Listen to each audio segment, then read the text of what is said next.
कि तुम तीर्थ स्थान मत जाओ, तुम कोई कार्य मत करो। तीर्थ का तीर्थत्व भगवत प्रभाव से है और भगवत प्रभाव अंश मात्र से तीर्थों में विराजमान है, लेकिन नाम में संपूर्ण भगवत सामर्थ्य विराजमान है। बस समझ जाओ। अगर तुम्हारी जिह्वा पे राधा राधा राधा कृष्ण कृष्ण कृष्ण चल रहा है तो आप तीर्थों को भी पावन करने की सामर्थ्य वाले नाम का उच्चारण कर रहे हैं। आपके चरण जहां पड़ेंगे वही तीर्थ हो जाएगा। तीर्थी कुर्वन्ति तीर्थानि। हमें विश्वास नहीं होता, इसीलिए हमारी प्रार्थना मान लीजिए, नाम से बढ़कर कोई पुण्य नहीं है। जैसे आप पुण्य करने के बड़े लालायित हैं। देखो, अपने यहां जो भगवत प्राप्ति का पुण्य का भाव है उसका यह है कि भगवान ने हमें 10 रोटी दी है, हमारा काम 5 रोटी से चल जाएगा, तो हम 5 रोटी दूसरों की सेवा में लगा देते हैं। ये भाव है। दान पुण्य वो एक अलग चीज है। भगवत प्राप्ति के मार्ग वाले उपासक को ये भाव रखना है, प्रभु ने मुझे इतना दिया है, मेरा काम इतने से चल जाता है, तो और जो भगवत स्वरूप है, गौ सेवा, पंछियों की सेवा, अन्य जीव, बीमार कोई है उसको, साधु महात्मा, धामवासी, विरक्त जन, उससे क्या होगा? वो तुम्हारा पुण्य कर्म नहीं बना, वो सेवा बन गई। और सेवा सीधे भगवान से, बीच में किसी का मिलना जुलना नहीं, सीधे भगवान। सेवा का फल भगवान की प्रसन्नता, और जिसके ऊपर भगवान प्रसन्न हो गए अब क्या बकाया रह गया। जिनके प्रसन्न होने पर फिर और किसी को राजी करने की जरूरत नहीं पड़ती। जा पर कृपा राम की होई ता पर कृपा करे। और जिसके ऊपर प्रभु की प्रसन्नता और कृपा है, तो जामवंत कहा सुनु रघुराया, जा पर नाथ करो तुम दाया, ताहि सदा शुभ कुशल निरंतर, सुर नर मुनि प्रसन्नता ऊपर, सोई विजयी विनयी गुण सागर, तासु सुजस त्रैलोक उजागर। भगवान प्रसन्न हो गए तो जितने ऋषि मुनि महात्मा सबका आशीर्वाद आपके ऊपर हो, कौन परास्त कर सकता है? तो हमारी बात को ध्यान से सुनो। तुम जिस परिस्थिति में हो, भगवान ने तुम्हें जहां रखा है, जैसी परिस्थिति में रखा है, तुम्हें निराश हताश होने की जरूरत नहीं है। वहीं तुमको सब फल मिल जाएगा। बस तुम ठीक से नाम जप करना शुरू कर दो। नाम जप अर्थात निरंतर भगवत संयोग, निरंतर भगवत। जय नाम तेई कृष्ण। कृष्ण नाम और कृष्ण स्वरूप अभेद है। जय नाम, अगर हम बोल रहे राधा राधा, तो मेरी लाडली जो राधा नाम रूप से मेरी जिह्वा में विराजमान है, अपार कृपा कर रही है। ये राधा नाम ऐसे सुनने को नहीं मिलता, ना जिह्वा में आता है। जब महारानी जी के रजोपसेवी रसिक जनों की कृपा, धाम की कृपा, तब जाके राधा नाम ने। ये तो राधा नाम वेद पुराणों से भी अलक्ष्य है। ये अन्यत्र आपको कहीं नहीं सुनने को मिले। यहीं से बाहर हटिए, मथुरा जाइए तो जय श्री कृष्ण मिलेगा, जय श्री कृष्ण। क्योंकि ये भूमि जिसमें आप विराजमान हैं, ये महाप्रेमामृत का सार परा विद्या स्वरूप राधा नाम। वृंदावन के वृक्ष को मरम न जाने कोई, यहां डाल डाल और पात पात में राधा राधा। यहां तो वायु भी राधा राधा बोलती है, यहां के पशु पक्षी राधा यशो मुखर मत, एक एक पक्षी राधा राधा बोलता है। हमारी श्रवण इंद्रिय में दम नहीं, इसलिए हम समझ नहीं पा रहे। महाप्रेम समुद्र है श्रीधाम वृंदावन। मन नहीं लगता, कोई बात नहीं। भाव नहीं बनता, कोई बात नहीं। आप केवल जिह्वाग्रे, जिह्वा के अग्र भाग में उच्चारण कीजिए राधा राधा राधा। जिह्वाग्रे नहीं मन से अग्रे। मन लगे ना लगे, जीभ से बोलो, तुम्हारा काम हो जाएगा। नाम से जगन्यंता सर्वेश्वर भगवान खिंचते हुए हमारे पास आ जाएंगे। पतंगो यथा त्वाम अनुभ्राम्यमाण, प्रभु हैं पतंग, नाम है डोरी, खींचते जाओ, राधा राधा राधा, नजदीक आते चले जाएंगे। पतंग को पकड़ना चाहो, डोरी छोड़ दो, कभी नहीं पकड़ पाओगे। नाम छोड़ दो, भजन छोड़ दो और साधन करो, हरि नहीं अधीन होने वाले। डोरी है, नाम रूपी डोरी को निरंतर खींचते हो, राधा राधा राधा, पतंगो यथा त्वाम अनुभ्राम्यमाण। मृत्यु का भय तुम्हें इसीलिए सताता है कि तुमने मृत्यु की तैयारी नहीं की। जैसे किसी गृहस्थ के यहां अचानक 20 आदमी आ जाए, वो घबरा जाएगा कि हमने कोई तैयारी नहीं की है, कैसे एकदम 20 आदमी एकदम। और जब बारात आती है तो 500-1000 आदमी आते हैं, मुस्कुरा के स्वागत करता है। क्यों? पहले से तिथि तारीख निश्चित थी, तैयारी फिट थी। 500 की जगह अगर 100 और बढ़ जाते हैं तो कढ़ाई चढ़ी हुई, कोई परेशानी नहीं। हमें जहां जाना है वहां का हमें परिचय प्राप्त हो चुका है, हमारा निश्चय हो चुका है, तैयारी है पूरी, अभी जाना अभी चल दे, कोई परेशानी नहीं। लेकिन आपने तैयारी तो रहने की है, जाने की तो की नहीं। यहां पूरे विश्व में जितने भी हैं, कोई बिरले हैं जो जाने की तैयारी में लगे, नहीं सब रहने की तैयारी में लगे। नहीं, अब ये पेंट थोड़ा गंदा हो गया, नया पुतवा दीजिए, ये हो ये बनवा दीजिए, वो कर दीजिए, सब रहने की तैयारी में। आखिरी तक दांत खराब हो गए, नए लगा दीजिए, आंख खराब हो गई है, ऑपरेशन करके चश्मा लगवा दी, कान खराब मशीन लगा दी, मशीन, हाँ वो दिल ब्लॉक हो रहा है तो नली डाल के वो कर दीजिए। अब रहने की तैयारी। अब जब जाने की बात आती है तो होश उड़ जाते हैं। हमने जाने की तो तैयारी नहीं की थी। मृत्यु से भय क्यों लगता है? क्योंकि तुमने जाने की तैयारी नहीं की, और जाना पक्का है। जैसे सरकारी आदमी होता है ना, उसको बंगला गाड़ी मिलती है, प्रयोग करता है, उसकी आसक्ति नहीं होती, क्योंकि कब सरकारी आदेश आ जाए कि इस प्रांत से उस प्रांत में जाना, वहां बंगला गाड़ी मिलेगा। वो सरकारी है, प्रयोग कर रहा है, लेकिन उसकी आसक्ति नहीं।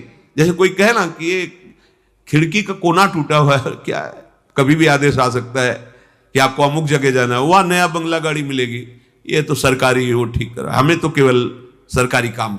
बिल्कुल ऐसे ही ये सरकारी गाड़ी मिली है सरकारी काम करने के लिए।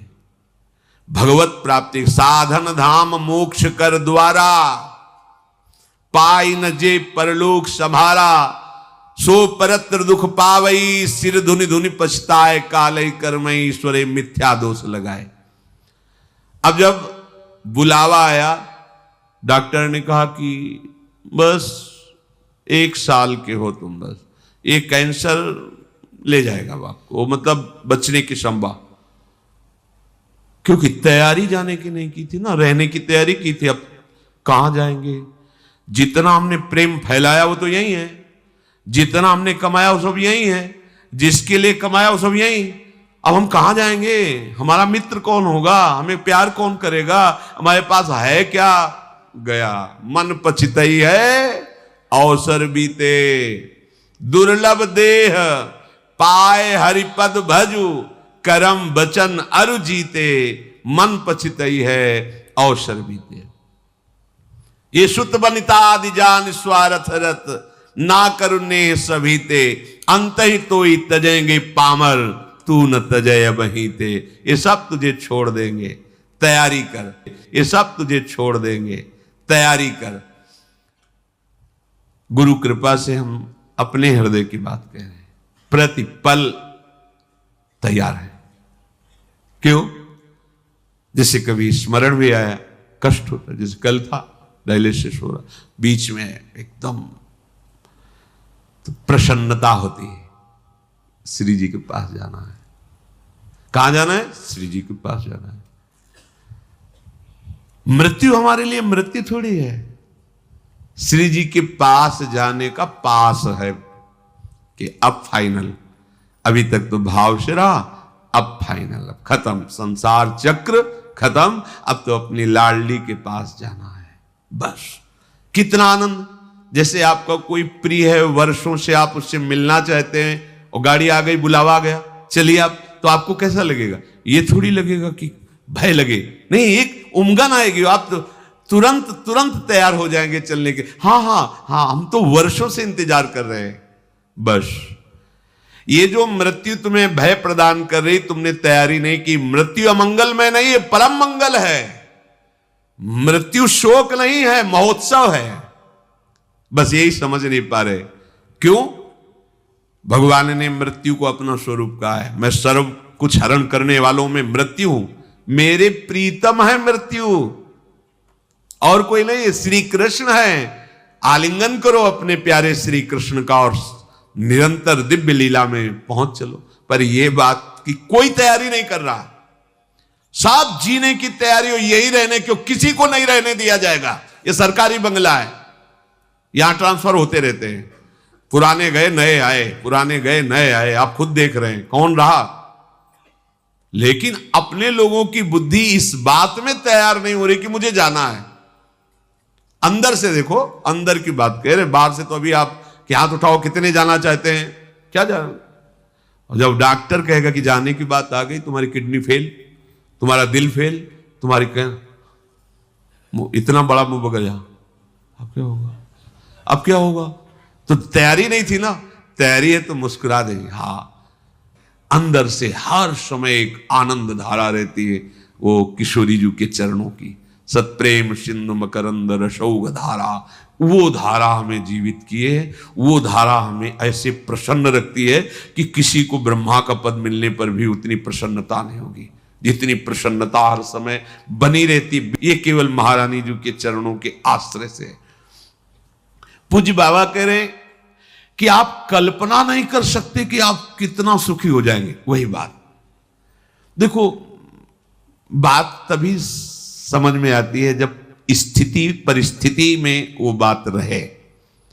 आप स्वस्थ हैं, सब अनुकूलता है, और फिर आप कह रहे हैं प्रभु की बड़ी कृपा है, ठीक है।